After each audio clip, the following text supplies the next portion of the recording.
The automotive world is moving towards an existence of hybridized power and electricity, and our supercars aren't exempt from this change. From the LaFerrari's hybrid-assisted V12 to the likes of Rimac with their 200-mile-an-hour all-electric hypercar. Even though there's no denying that the supercars of today are far better in every way than those of old, we can't help but reminisce about how they used to be.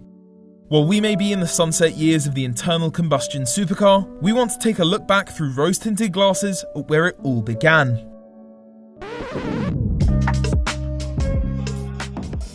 If you ask people where the supercar started, you'll likely receive this as the answer: the Lamborghini Miura.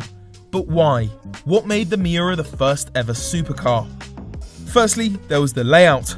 Up until its creation, the idea of a mid-engine production car was alien to the world. Other than limited examples like the GT40 race car, it hadn't been done before. However, Lamborghini wasn't satisfied with just defying the status quo. The engine was mounted transversely, unlike all other examples of mid-engine layouts. This was to concentrate weight closer to the centre of the car and to allow for a boot in the back, regardless of how small it was. Nowadays, finding a supercar that isn't mid-engined is a big surprise, and you have the Miura to thank for that.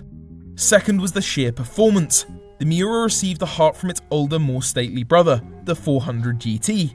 The 3.9-litre lump was good for 345 horsepower in the early cars, nearly 100 horsepower more than the most comparable Ferrari, the 275 GTB, and over 200 horsepower more than the Porsche 911 of the day.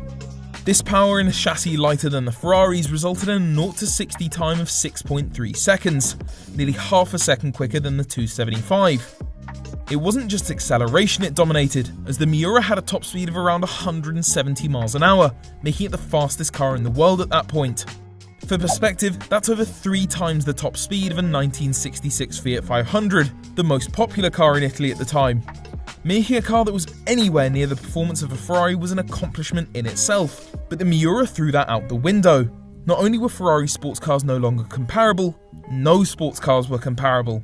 It trailblazed its way into a new class of performance. Lastly was the ethos.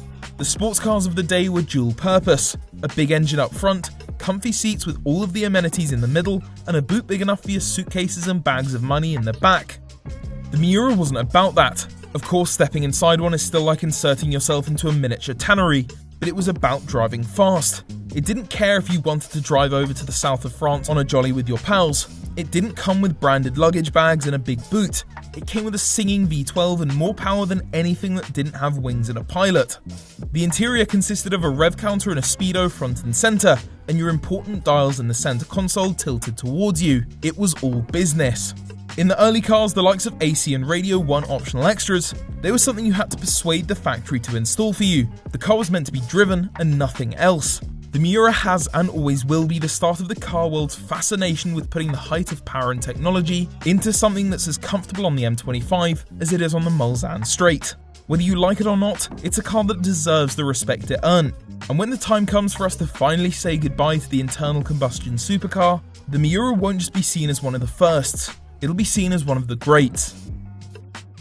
What car do you want us to look at through rose-tinted glasses next? Let us know in the comments below.